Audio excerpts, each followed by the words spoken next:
Hello, I'll discuss the structural theory, the introduction to structural analysis and loads. So what is structural analysis? This is the prediction of the performance of a given structure under prescribed loads and or other external effects such as support movements and temperature changes. So structure refers to the system of connected parts used to support loading. So the classification of structures is necessary for a structural engineer to understand the different types of elements that make up a structure and to be able to distinguish structures. So there is the structural elements like tie rods, beams, and columns. So the tie rods or bracing struts are structural elements subject to tensile force.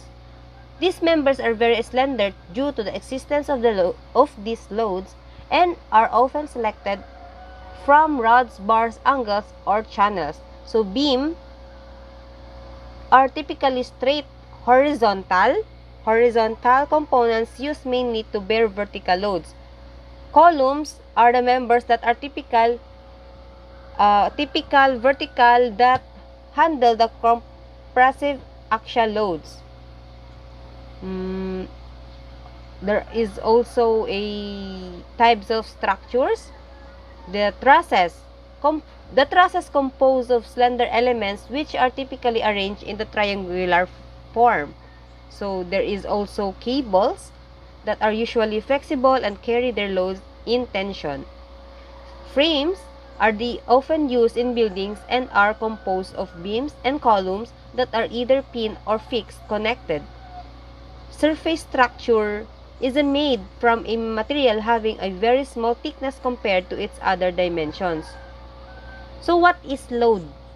This is the dimensional specification that have been established for a structure. It is important to determine the load that the structure will bear.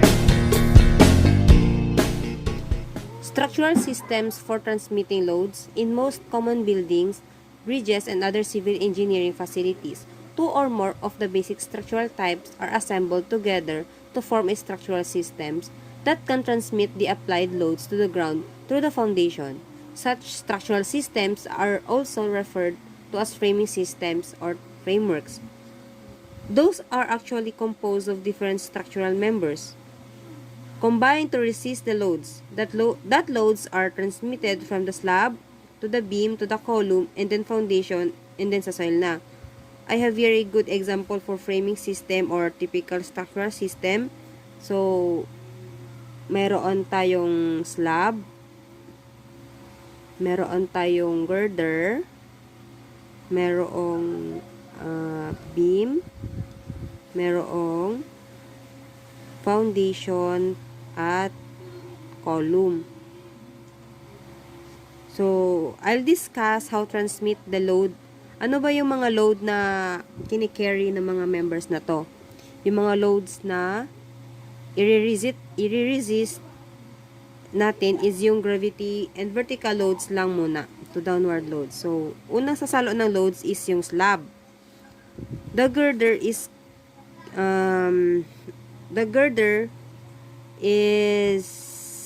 carrying the beam, and the beam is and the girder is carried by the column, and the column carried by the foundation, and yung foundation is carried by the soil. So that is the transmission from the slab downwards. So bale, ano ba yung load sa slab? So the load is usually a kPa or a force unit per area. So, it's a kPa. It is force unit per area. And that area is carried by the beam. So, ito yung slab, kinikerry siya ng beam.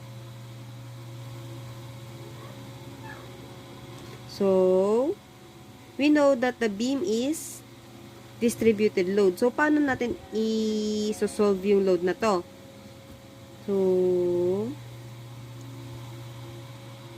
So dito, mag-assume tayo ng one-way slab na lang ito. One-way slab. So, ayun, gagawin natin ay simple lang. For example, yung load ng slab ay 2 kPa. 2 kPa.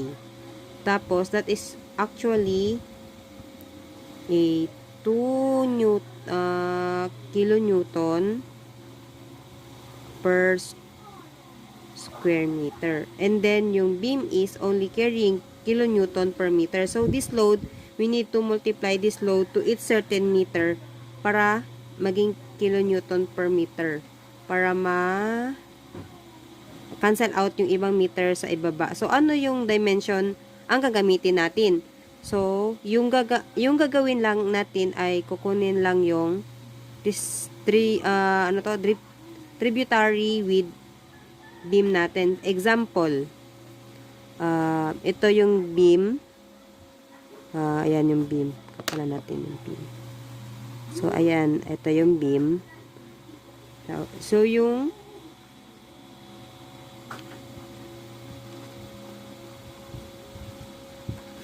So, yung kini-carry lang ng slab ay ito lang. So, ito lang yung kini-carry niya. Yan. Yan lang yung kini-carry niya. Meaning, we just need to multiply by its distance ng width na to. Ng width na to lang. Example, ito is 333. So, therefore, yung distribution width na yan is actually 1.5 meters. So, yung 2 kilonewton per square meter is multiplied by 1.5. This is 1.5. Pero, depende yan sa tributary. Dito, inassume ko lang na one-way slab. So, ano yung girder? Yung kini-carry ng girder is yung beam. So, ito na yun siya. Ito na yun siya. Wait lang. So, ayan. Ito na yun siya. Meron na siyang concentrated loads. And those concentrated loads are from the reactions of the beam. So, may dalawang reaction yung girder natin. At yun yung mapupunta sa column. So, yung load sa column naman is now carried by the foundation. So, yung concentrated load dyan ay which is from the column, girder, beam, and slab. So, yung transmission ng load, yun yung transmission ng load. Lastly, yung foundation will transmit the loads from the column to the soil or footing. So, ganyan yung transmission ng load from the slab